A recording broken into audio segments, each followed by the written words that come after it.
مسیلمہ نے اسے اپنا معتمد خاص بنا لیا تھا۔ یہ شراب اور نسوانی حسن کا جادو تھا۔ خود مسیلمہ جس کی شکل و صورت مکروہ سی تھی اور قد مزہ کا خیز تک گٹھنا تھا، عورتوں میں زیادہ مقبول تھا۔ مورخ لکھتے ہیں کہ عورتوں کے لیے اس میں ایک مخصوص کشش تھی۔ سجا جیسی عورت جو قلوپترا کی طرح جنگی قوت لے کر مسیلمہ کو تحت تیغ کرنے آئی، صرف ایک ملاقات میں اس کی بیوی بن گئی تھی۔ یہ مسیلمہ کی جسمانی طاقت اور مقناطیسیت تھی، اب تو وہ بہت بڑی جنگی طاقت بن گیا تھا۔ اکرمہ رضی اللہ عنہ اور شرجیل رضی اللہ عنہ کو پسپا کر کے اس کے اپنے اور اس کے لشکر کے حوصلے بڑھ گئے تھے۔ وہ اب مدینہ پر چڑھائی کی باتیں کر رہا تھا۔ وہ دربار میں بیٹھا نہار الرجال سے کہہ رہا تھا کہ مدینہ کی طرف کوچ کی تیاری کرنی چاہیے۔ نہار الرجال کچھ کہنے بھی نہ پایا تھا کہ مسیلمہ کو اطلاع دی گئی کہ ایک جاسوس آیا ہے۔ مسیلمہ نے اسے فوراً اندر بلا لیا۔ مسلمانوں کا لشکر آ رہا ہے، جاسوس نے کہا۔ تعداد 10 اور 15 ہزار کے درمیان ہے۔ تم نے جب دیکھا تو یہ لشکر کہاں تھا؟ مسیلمہ نے پوچھا۔ وادی حنیفہ سے کچھ دور تھا، جاسوس نے کہا۔ اب اور آگے آ چکا ہوگا۔ ان بدبختوں کو موت وادی حنیفہ میں لے آئی ہے، مسیلمہ نے رعونت سے کہا۔ انہیں معلوم نہیں کہ ان کا 10-15 ہزار کا لشکر میرے 40,000 شیروں کے ہاتھوں چیرا پھڑا جائے گا۔ وہ اٹھ کھڑا ہوا، تمام درباری احترام کے لیے اٹھے۔ وہ نہار الرجال کو ساتھ لے کر دربار سے نکل گیا۔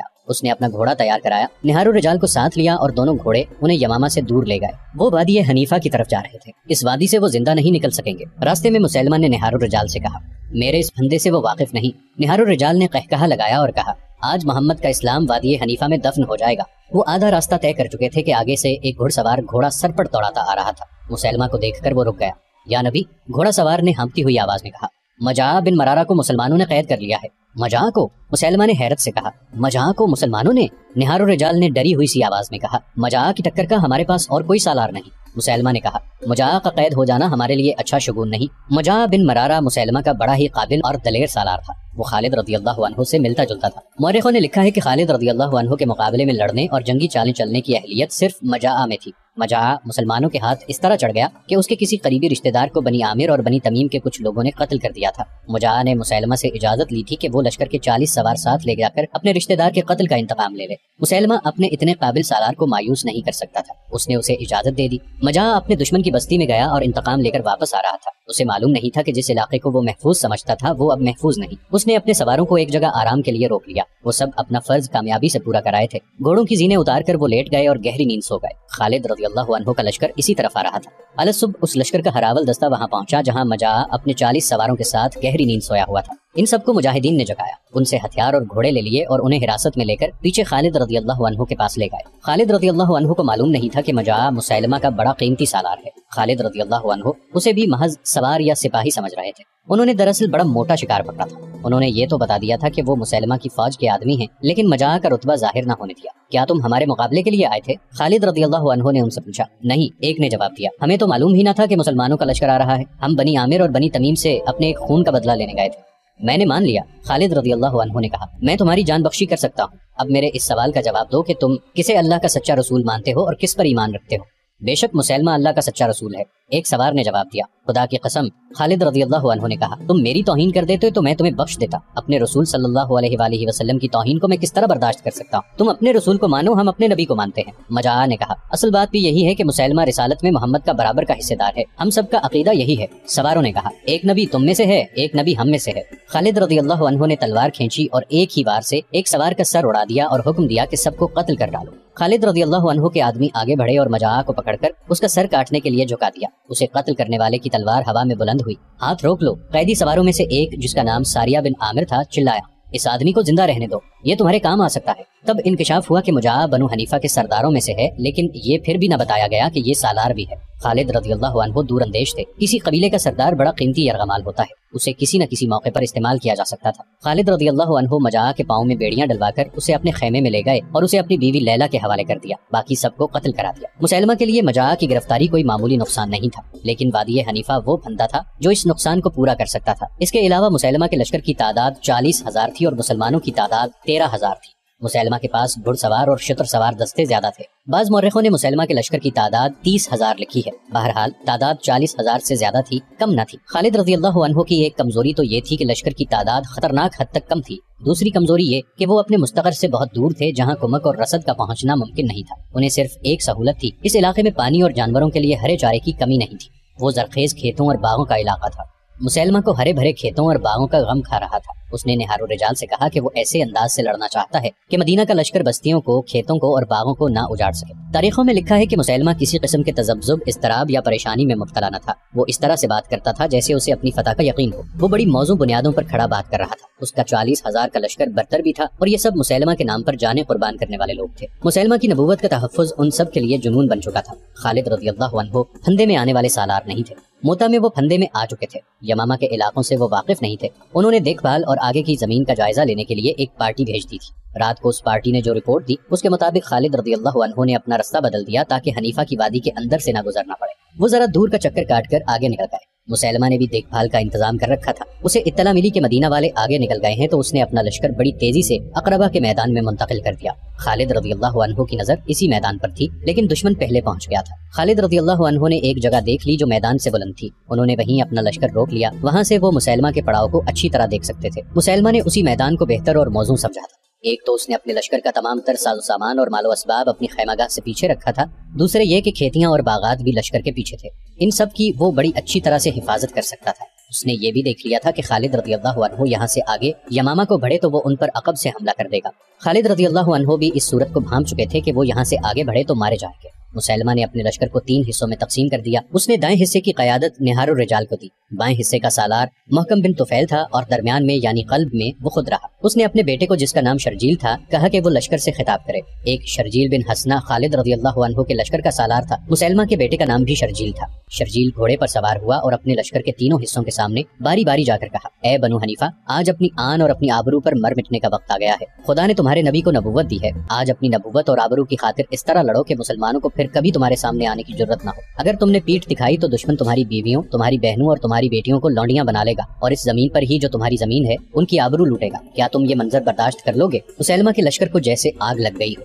وہ مسیلمہ کے نام کے نعرے لگانے لگے، گھوڑے کھر مار مار کر ہنہنانے لگے۔ خالد رضی اللہ عنہ اس صورتحال کا مقابلہ کرنے کے لیے تیار تھے کہ مسیلمہ کا لشکر ان پر فوراً حملہ کر دے گا۔ نفری کی افراد کے زور پر مسیلمہ کو حملہ کر دینا چاہیے تھا، لیکن مورخ لکھتے ہیں کہ وہ جنگ کے فن میں مہارت رکھتا تھا۔ اس نے حملے میں پہل نہ کی۔ اس کا خیال تھا کہ پہلے خالد رضی اللہ عنہ حملہ کریں اور دفاع میں لڑا جائے، اور جب مسلمان تھک جائیں تو دائیں بائیں سے حملے کر کے انہیں ختم کر دیا جائے۔ اس دور کی تحریریں بتاتی ہیں کہ خالد رضی اللہ عنہ مسیلمہ کی چال نہ سمجھ سکے۔ انہوں نے اپنے سالاروں سے کہا کہ مرتدین کے آمنے سامنے کی جنگ اس طرح لڑی جائے کہ اسے اپنے دستوں کو ادھر ادھر کرنے کی مہلت نہ ملے اور وہ دفاعی لڑائی لڑتا رہے۔ خالد رضی اللہ عنہ کو توقع تھی کہ 13,000 سے 40,000 کو اسی طریقے سے شکست دی جا سکتی ہے کہ اسے کوئی چال چلنے کا موقع نہ دیا جائے۔ اس وقت کے رواج کے مطابق خالد رضی اللہ عنہ کو بھی ضرورت محسوس ہوئی کہ اپنے لشکر کا حوصلہ بڑھائیں۔ خلیفۃ المسلمین رضی اللہ عنہ نے خالد رضی اللہ عنہ کی مدد کے لیے جو دستے بھیجے تھے ان میں قرآن کے حافظ اور خوش الحان قاری بھی خاصی تعداد میں تھے۔ اس دور کے حافظ قرآن اور قاری ماہر تیغزن اور لڑنے والے بھی ہوتے تھے۔ وہ مسجدوں میں بیٹھے رہنے والے لوگ نہیں تھے۔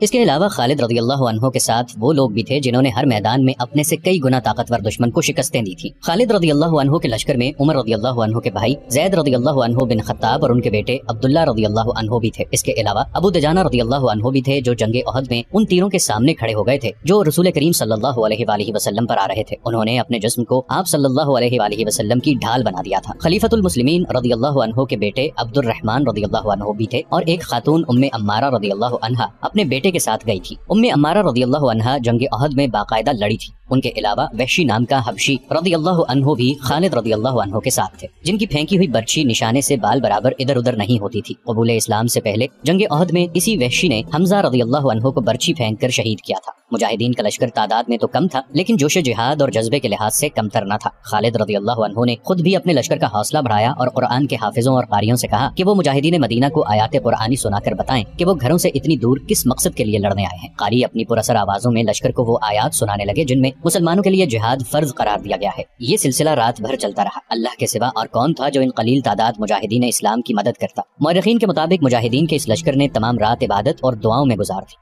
دسمبر 632 عیسوی کے تیسرے ہفتے کی ایک صبح طلوع ہوئی تو خالد رضی اللہ عنہ نے مسیلمہ کے لشکر پر حملے کا حکم دے دیا۔ خالد رضی اللہ عنہ نے بھی اپنے لشکر کو 3 حصوں میں تقسیم کر رکھا تھا۔ قلب کی قیادت انہوں نے اپنے پاس رکھی تھی۔ ایک طرف ابو حذیفہ رضی اللہ عنہ اور دوسری طرف زید رضی اللہ عنہ بن خطاب تھے۔ مسلمان جس قہر اور غضب سے حملہ آور ہوئے اور جس بے جگری سے لڑے وہ دیکھ کر خالد رضی اللہ عنہ کو امید بن گئی کہ وہ مرتدین کے لشکر کو اکھاڑ پھینکیں گے۔ خود خالد رضی اللہ عنہ سپاہیوں کی طرح لڑ رہے تھے، لیکن خاصا وقت گزر جانے کے بعد بھی مسیلمہ کا لشکر جہاں تھا وہیں رہا۔ بہت سے مجاہدین پہلے حلے میں ہی شہید ہو گئے۔ دن گزرتا جا رہا تھا، میدان جنگ کا قہر بڑھتا جا رہا تھا، ایک شور تھا، چیخو پکار تھی، کربناک آہو بکا تھی جو زمین و آسمان کو ہلا رہی تھی۔ مسیلمہ کا لشکر گھوم پھر کر لڑ رہا تھا، اس کی کوشش یہ تھی کہ مسلمانوں کو گھیرے میں لے لے، اور مسلمانوں کا عزم یہ تھا کہ مرتدین کے اس لشکر کے قدم اکھاڑنے ہیں اور یمامہ پر قبضہ کرنا ہے۔ دونوں لشکر اپنی اپنی کوششوں میں ناکام ہو رہے تھے، اگر کامیاب تھا تو وہ مسیلمہ کا لشکر تھا۔ مسیلمہ بہت چالاک اور ہوشیار جنگی قائد تھا، وہ جائزہ لیتا رہا کہ مسلمان کب تھک کر چور ہوتے ہیں۔ آدھا دن گزر گیا، زمین خون سے لال ہوتی جا رہی تھی، زخمی انسان بھاگتے دوڑتے گھوڑوں تلے کچلے جا رہے تھے۔ مسلمان اس قدر بے جگری سے لڑنے کی وجہ سے کچھ جلدی تھک گئے۔ مسیلمہ نے بھانپ لیا، اس نے اپنے لشکر کے ایک تازہ دم حصے کو مسلمانوں پر حملے کا حکم دے دیا۔ اس کے لشکر کا یہ حصہ طوفانی موج کی طرح آیا۔ مسیلمہ نے سب کو یقین دلا رکھا تھا کہ جو اس کی نبوت کی خاطر لڑتا ہوا مرے گا وہ سیدھا جنت میں جائے گا۔ خالد رضی اللہ عنہ نے تھوڑی ہی دیر بعد محسوس کر لیا کہ ان کے لشکر پر دباؤ بہت تیز ہو گیا ہے۔ خالد رضی اللہ عنہ کوئی چال سوچ ہی رہے تھے کہ مسلمانوں نے پیچھے ہٹنا شروع کر دیا۔ آگے والے دستے تیزی سے پیچھے ہٹے، پیچھے والے ان سے زیادہ تیزی سے پسپا ہوئے۔ سالاروں نے بہت شور مچایا، لشکر کو پکارا، نعرے لگائے، لیکن مرتدین کا دباؤ ایسے قہر کی صورت اختیار کر گیا تھا جسے مسلمان برداشت نہ کر سکے اور ان میں بدنظمی پھیل گئی۔ دیکھا دیکھی مسلمان ایسی بری طرح پسپا ہوئے کہ اپنی خیمہ گاہ میں بھی نہ رکے اور دور پیچھے چلے گئے۔ مسیلمہ کے لشکر نے ان کا تعاقب کیا۔ احد کے میدان میں بھی مسلمانوں نے اپنے لیے ایسی ہی صورتحال پیدا کر لی تھی اور ہزیمت اٹھائی تھی۔ یہ ان کی دوسری پسپائی تھی جو بھگدڑ کی صورت اختیار کر گئی تھی۔ مسیلمہ کا لشکر جب مسلمانوں کی خیمہ گاہ تک پہنچا تو اس نے وہاں لوٹ مار شروع کر دی، وہاں انہیں روکنے والا کوئی نہ تھا۔ خالد رضی اللہ عنہ اور ان کے سالار دوڑ دوڑ کر اپنے لشکر کو روکنے کے لیے چیخ چلا رہے تھے، لیکن مسلمان اپنی خیمہ گاہ سے خاصی دور جا کر رکے۔ مسیلمہ کے کچھ آدمیوں کو خالد رضی اللہ عنہ کا خیمہ مل گیا، وہ اس میں جا گھسے۔ وہاں انہیں زیادہ مال و دولت ملنے کی توقع تھی، لیکن اس خیمے میں انہیں دو اتنے قیمتی انسان مل گئے جن کی انہیں توقع نہیں تھی۔ ایک تو ان کا اپنا سردار اور سالار مجاعہ تھا جو بیڑیوں میں جکڑا ہوا تھا، اور اس کے ساتھ خالد رضی اللہ عنہ کی نئی بیوی لیلا تمیم تھی جس کے حسن کے چرچے انہوں نے سن رکھے تھے لیکن اسے دیکھا کبھی نہیں تھا۔ مجاعہ کو تو انہوں نے پہچان لیا۔ لیلا کے متعلق انہیں مجاعہ نے بتایا کہ یہ کون ہے۔ بیک وقت دو تین آدمی لیلا کی طرف لپکے، وہ اسے قتل کرنا یا اپنے ساتھ لے جانا چاہتے تھے۔ رک جاؤ، ان کے قیدی سردار مجاعہ نے حکم دیا، دشمن کے آدمیوں کے پیچھے جاؤ، ابھی عورتوں کے پیچھے پڑنے کا وقت نہیں۔ میں اب اس کا نہیں، یہ میری قیدی ہے۔ ان کے سردار کا حکم اتنا سخت تھا کہ وہ بڑی تیزی سے خیمے سے نکل گئے۔ انہیں اتنا بھی ہوش نہ رہا کہ اپنے سردار کی بیڑیاں ہی توڑ جاتے۔ تم نے مجھے ان آدمیوں سے کیوں بچایا ہے؟ لیلا نے مجاعہ سے پوچھا۔ کیا تم مجھے اپنا مال غنیمت سمجھتے ہو؟ اگر تمہاری نیت یہی ہے تو کیا تمہیں یہ احساس نہیں کہ میں تمہیں قتل کر سکتی ہوں؟ تم نے میرے ساتھ جو اچھا سلوک قید کے دوران کیا ہے، میں اس کے صلے میں اپنی جان دے سکتا ہوں۔ مجاعہ نے کہا، خدا کی قسم میری بیڑیاں ٹوٹ کر تمہارے پاؤں میں پڑ جائیں تو بھی میں تمہیں مال غنیمت یا لونڈی نہیں سمجھوں گا۔ تم نے مجھے قیدی نہیں مہمان بنا کر رکھا ہے، میں نے تم پر کوئی احسان نہیں کیا۔ لیلا نے کہا، یہ مسلمانوں کی روایت ہے کہ دشمن ان کے گھر چلا جائے تو وہ اسے معزز مہمان سمجھتے ہیں۔ اگر تم میرے گھر میں ہوتے تو میں تمہیں اور زیادہ آرام پہنچا سکتی تھی۔ لیلا، مجاعہ نے کہا، کیا تجھے ابھی احساس نہیں ہوا کہ تمہارا خداوند شکست کھا کر بھاگ گیا ہے اور تم میرے قبضے میں ہو؟ فتح اور شکست کا فیصلہ خدا کرے گا۔ لیلا نے جواب دیا، میرا خامند اس سے زیادہ سخت چوٹیں برداشت کر سکتا ہے۔ کم فہم خاتون، مجاعہ نے فاتحانہ مسکراہٹ سے کہا، کیا تجھے ابھی تک احساس نہیں ہوا کہ خدا مسیلمہ کے ساتھ ہے جو اس کا سچا نبی ہے؟ محمد کی رسالت سچی ہوتی مجاعہ۔ لیلا نے گرج کر اس کی بات وہیں ختم کر دی اور بولی، اگر تو نے محمد صلی اللہ علیہ وآلہ وسلم کی رسالت کے خلاف کوئی بات کی تو مجھ پر تیرا قتل فرض ہو جائے گا۔ میں دیکھ رہی ہوں کہ میرا لشکر مجھے اس خیمہ گاہ میں اکیلا چھوڑ کر بھاگ گیا ہے جہاں میرے دین کے دشمن لوٹ مار کر رہے ہیں، لیکن میرے دل پر ذرا سا بھی خوف نہیں۔ خوف اس لیے نہیں کہ مجھے اللہ پر پورا بھروسہ ہے۔ مجاعہ خاموش رہا اور وہ کچھ دیر نظریں لیلا کے چہرے پر گاڑے رہا۔ باہر فاتح لشکر کا فاتحانہ غلغباڑہ تھا، وہ مسلمانوں کے خیموں کو پھاڑ پھاڑ کر ان کے ٹکڑے بکھیر رہے تھے۔ مجاعہ اور لیلا کو توقع تھی کہ ابھی مسیلمہ کے آدمی آئیں گے اور دونوں کو ساتھ لے جائیں گے، لیکن اچانک غلغباڑہ ختم ہو گیا اور لوٹ مار کرنے والے لوگ بھاگتے دوڑتے خیمہ گاہ سے نکل گئے۔ اس کی وجہ یہ تھی کہ مسیلمہ کی طرف سے حکم آیا تھا کہ فوراً واپس میدان اقربہ میں پہنچو، کیونکہ مسیلمہ نے دیکھ لیا تھا کہ مسلمان بڑی تیزی سے اکٹھے ہو کر منظم ہو رہے تھے۔ مسیلمہ کوئی خطرہ مول نہیں لینا چاہتا تھا، وہ مسلمانوں کی شجاعت اور ان کے جذبے سے مرعوب تھا۔ مجاعہ اور لیلا خیمے میں اکیلے رہ گئے۔ مجاعہ کے چہرے پر جو رونق آئی تھی وہ پھر بجھ گئی۔ خالد رضی اللہ عنہ اتنی جلدی ہار ماننے والے نہیں تھے، ضائع کرنے کے لیے ان کے پاس ایک لمحہ بھی نہیں تھا۔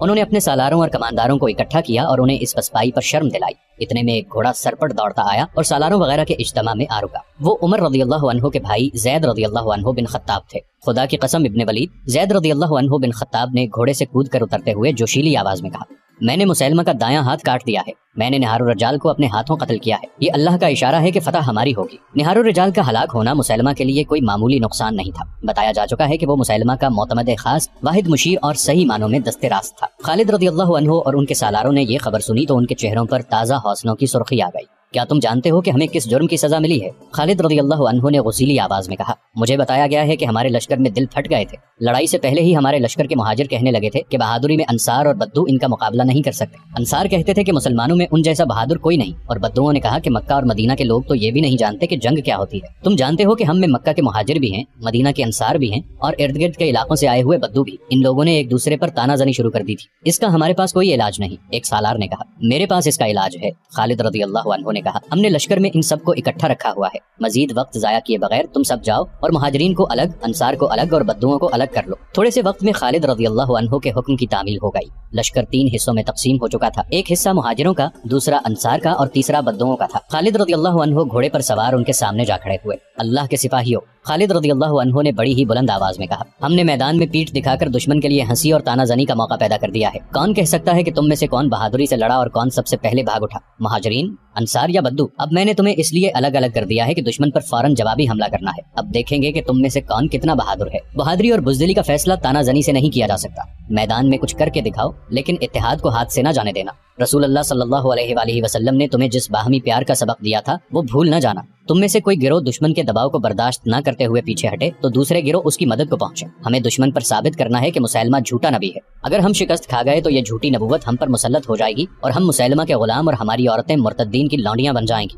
خالد رضی اللہ عنہ کے یہ الفاظ ان تیروں کی طرح کارگر ثابت ہوئے جو اپنے نشانے سے ادھر ادھر نہیں جایا کرتے۔ لشکر میں نیا جوش اور نیا ولولہ پیدا ہو گیا۔ ادھر مرتدین مجاہدین کی خیمہ گاہ لوٹ کر اور تباہ کر کے جا چکے تھے۔